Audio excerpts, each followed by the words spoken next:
Hello friends, welcome to my channel. ഇന്ന് ഞാൻ ഉണ്ടാക്കാൻ പോകുന്നത് വെജിറ്റബിൾ സ്റ്റൂ ആണ്. നമുക്ക് അപ്പത്തിന്റെയും ഇടിയപ്പത്തിന്റെയും ഒക്കെ കൂടെ കഴിക്കാൻ പറ്റുന്ന ഒരു അടിപൊളി സ്റ്റൂ ആണ് ട്ടോ ഈ ഒരു വെജിറ്റബിൾ സ്റ്റൂ എന്ന് പറയുന്നത്. അപ്പോൾ ഇത് എങ്ങനെയാണ് ഉണ്ടാക്കുന്നത് നോക്കാം. അതിനായിട്ട് ആദ്യം തന്നെ കുക്കറിലോട്ട് 1 ടേബിൾ സ്പൂൺ വെളിച്ചെണ്ണ ഒഴിച്ചു കൊടുക്കുക. എന്നിട്ട് എണ്ണ ചൂടായി വരുമ്പോൾ അതിലേക്ക് ഒരു 4 ഗ്രാമ്പു, ഒരു ചെറിയ പീസ് പട്ട, ഒരു 2 ഏലക്കായ. ഏലക്കായയുടെ ഉള്ളിലത്തെ കുരു മാത്രമേ ഇട്ട് കൊടുക്കുന്നുള്ളൂ ട്ടോ. പുറമത്തെ ആ ഒരു തൊലി ഇട്ട് കൊടുക്കുന്നില്ല.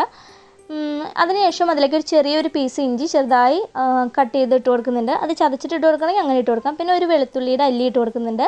പിന്നെ ഒരു 4 പച്ചമുളക് ഇത്ര ഇട്ട് കൊടുത്താൽ നന്നായി ഒന്ന് വഴറ്റിയെടുക്കുക.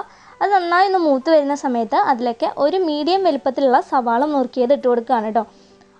ഇനി സവാളയൊക്കെ ഒന്ന് നന്നായി ഒന്ന് ട്രാൻസ്പെറൻ്റ് ആയി വരണം. ഒത്തിരി ഫ്രൈ ആയി വരണ്ട, ട്രാൻസ്പെറൻ്റ് ആയി മതി. അതിലേക്ക് 1/2 ടീസ്പൂൺ ഉപ്പ് കൂടി ചേർത്ത് കൊടുത്തിട്ടുണ്ട്. സവാള നന്നായി ട്രാൻസ്പെറൻ്റ് ആകുമ്പോൾ അതിലേക്ക് 1/2 ടീസ്പൂൺ കുരുമുളക് പൊടി ചേർത്ത് കൊടുക്കുന്നുണ്ട് കേട്ടോ. ഇത് നിങ്ങൾക്ക് താല്പര്യം ഉണ്ടെങ്കിൽ ഇഷ്ടമുണ്ടെങ്കിൽ മാത്രം ആഡ് ചെയ്ത് കൊടുത്താൽ മതി.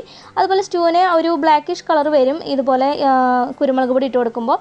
അപ്പോൾ അതെല്ലാം നന്നായി മൂത്ത് വരുമ്പോൾ അതിലേക്ക് ഒരു ക്യാരറ്റ്, ഒരു ഉരുളക്കിഴങ്ങ്, അതുപോലെ 1/2 കപ്പ് ഗ്രീൻ ബീൻസ് ഞാൻ ഒരു 2 മണിക്കൂർ കുതിർത്ത് വെച്ചിട്ടുണ്ടായിരുന്നതാണ് വെള്ളത്തിൽ, അത് കൂടി ഇട്ട് കൊടുക്കുന്നുണ്ട്.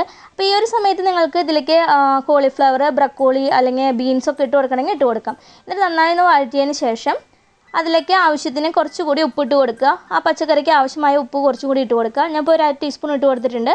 എന്നിട്ട് എല്ലാം ചേർത്ത് നന്നായി മിക്സ് ചെയ്തതിന് ശേഷം നിങ്ങൾക്ക് വെള്ളം ഒഴിച്ചിട്ട് ഇത് തിളപ്പിച്ചെടുക്കണമെങ്കിൽ അങ്ങനെ തിളപ്പിച്ചെടുക്കാം. ഞാനിപ്പോൾ 2 പാലാണ് എടുത്തിട്ടുള്ളത്. നാളികേരത്തിൻ്റെ കട്ടി കുറഞ്ഞ പാല് 2 കപ്പ് ഒഴിച്ചു കൊടുത്തിട്ടുണ്ട്. എന്നിട്ട് നന്നായി ഒന്ന് ഇളക്കി യോജിപ്പിച്ചതിന് ശേഷം വിസിലിട്ടിട്ട് നമുക്കതൊന്ന് അടച്ചു വെക്കണം. അടച്ചു വെച്ച് കുക്ക് ചെയ്തെടുക്കണം. അപ്പോൾ 2 വിസിൽ വരെയാണ് നമ്മളിത് കുക്ക് ചെയ്തെടുക്കുന്നത്, മീഡിയം ഫ്ലെയിമിലിട്ടിട്ട്.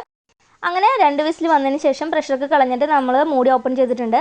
അപ്പോൾ പച്ചക്കറികളൊക്കെ നന്നായിട്ട് വെന്തിട്ടുണ്ട് കേട്ടോ. അങ്ങനെ ഒരു 2-4 ഉരുളക്കിഴങ്ങ് ഉടച്ചു കൊടുത്തു കഴിഞ്ഞാൽ നമ്മുടെ കറിക്ക് കുറച്ചും കൂടി ഒന്ന് കട്ടി വരും.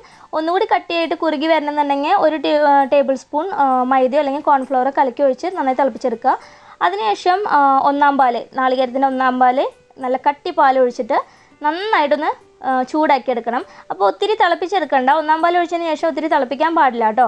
അപ്പോൾ ആ ടേസ്റ്റ് ഒന്ന് വ്യത്യാസമാവും. അപ്പോൾ തിളപ്പിക്കാതെ നന്നായി ചൂടാക്കി എടുത്തു കഴിഞ്ഞാൽ നമ്മുടെ ജസ്റ്റ് ചെറുതായി ഒന്ന് തിളച്ച് വരുമ്പോഴേക്കും നമുക്ക് ഓഫ് ചെയ്യാം തീയെ. അപ്പോൾ നമ്മുടെ അടിപൊളി വെജിറ്റബിൾ സ്റ്റൂ റെഡി ആയിട്ടുണ്ട്. വളരെ ടേസ്റ്റി ആയിട്ടുള്ള വെജിറ്റബിൾ സ്റ്റൂ ആണ്. അപ്പോൾ എല്ലാവരും ട്രൈ ചെയ്ത് നോക്കുക. നിങ്ങൾക്ക് ഇഷ്ടപ്പെട്ട് കഴിഞ്ഞാൽ ലൈക്ക് ചെയ്യാനും ഷെയർ ചെയ്യാനും കമൻറ്റ് ചെയ്യാനും മറക്കരുത് കേട്ടോ. Thanks for watching.